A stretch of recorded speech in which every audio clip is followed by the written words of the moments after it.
From the very first sniff of this perfume, I saw an image of a rainy night and glimmering streets.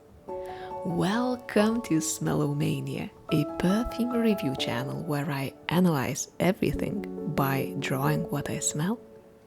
Soir by Maison Francis Kurkdjian. I'm exceptionally excited today because this will be the very first review from this perfume house. And why not start with their evening staple? Soir, as translated from French, means big night, big evening, or even a great night or a great evening. Actually, we can just say that it's a grand night. The perfumer behind this perfume is Francis Kurkdjian himself. Now that I'm translating everything, I must admit that I've always been curious about the word Maison, which is a part of the brand's name. Maison is a house. Grand Night by the house of Francis Kurkdjian. I'll start this review with a fun story. My husband, Mr. Smellomania, is an osteopath. His days are filled with patients who come in with various pains all over their bodies and leave feeling a lot better. Shh, there you go. There. The pain will soon go away. His hands are his main healing tool. One day, he comes back home smelling of perfume. Wow, I know the smell, I said while trying to connect the smell to the name of the perfume. How come I haven't noticed that you started wearing perfume to work? I asked. Oh no, I didn't. It was one of the patients. He explained. Really? Wow, I bet it was the last patient of the day, I assumed. No, he was the first one to come in today. No, he was No. He was the first one to come in today. Yes. And then the name of the perfume materialized in front of my eyes. Most definitely it was Soir.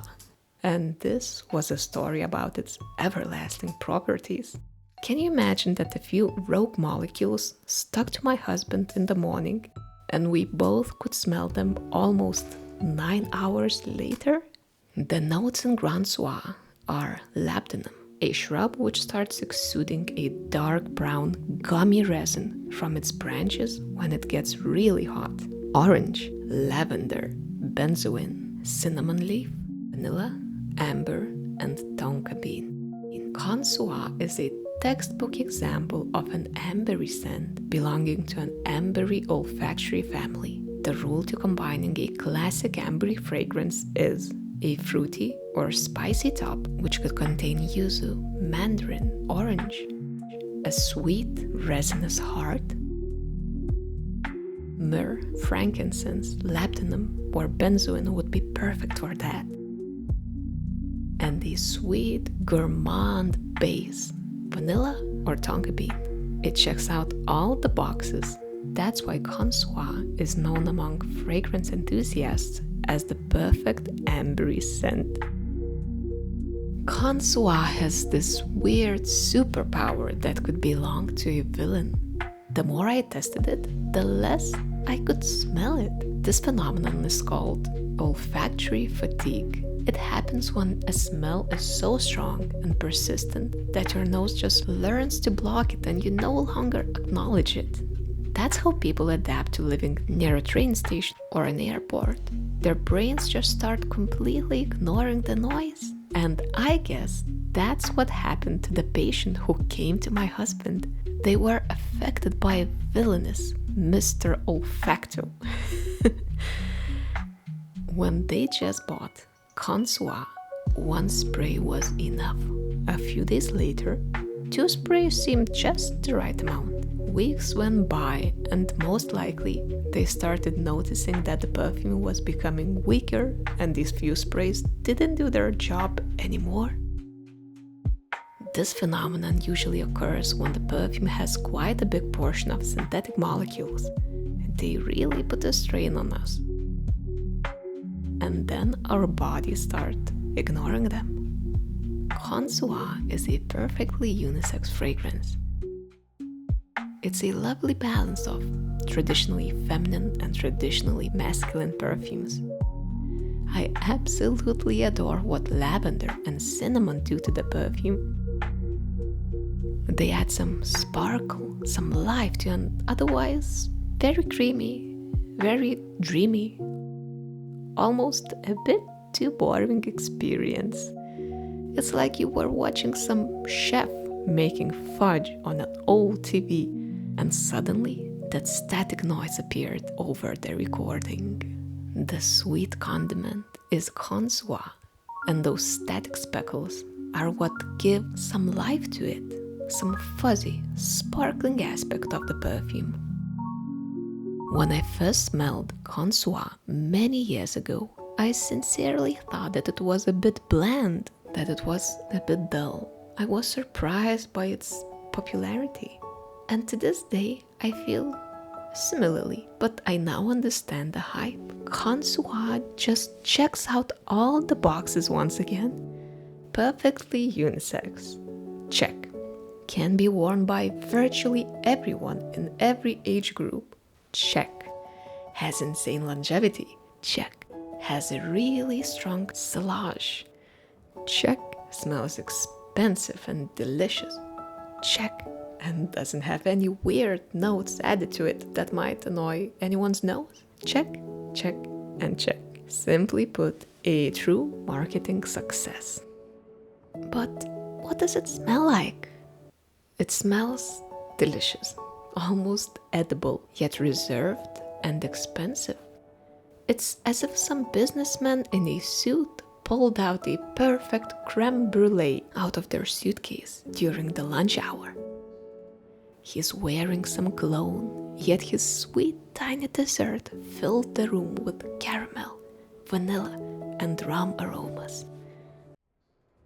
The other vision I saw while smelling this perfume was all about fudge and caramel. Soir is best suited for the winter season or late autumn.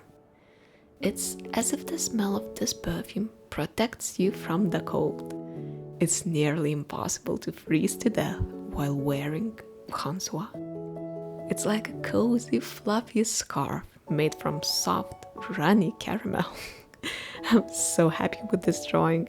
I even thought that this impression, this fluffy, runny caramel scarf, would be the main drawing for Soir. Until one rainy evening came along. I was mesmerized by city lights, by all the sparkling in preparation of the upcoming holidays. And then I understood.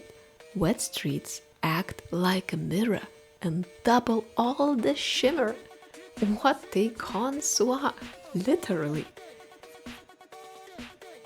I'll be attempting to paint something magical, so I'll be needing my special paper made from 100% cotton.